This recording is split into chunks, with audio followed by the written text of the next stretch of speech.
თამარობას გილოცავთ მისი მადლი გფარავდე.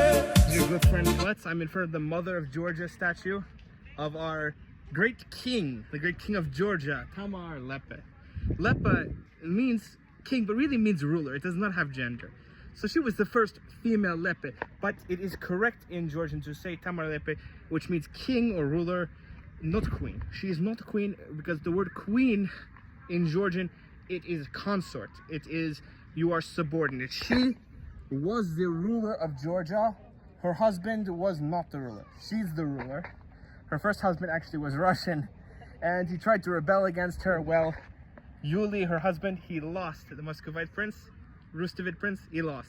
No, but she is the subject of the great national poem of Georgia, The Knight in the Panther Skin, by Shota Rustaveli.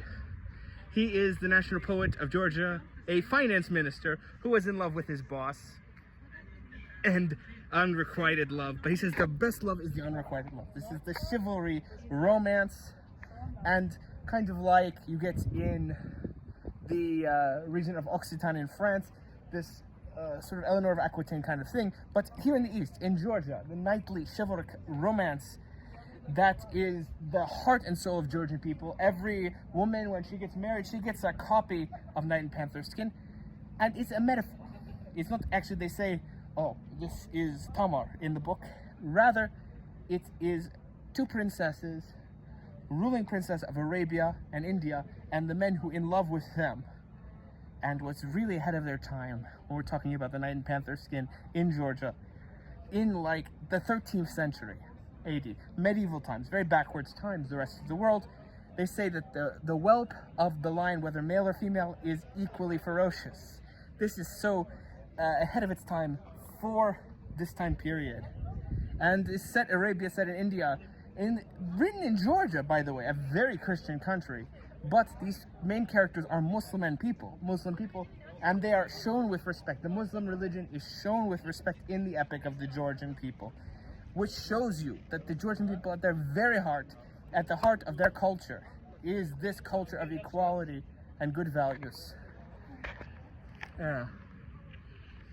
So, with this Tamar Lepe, she is the symbol of the golden age of Georgia, where Georgia was the strongest country in the region.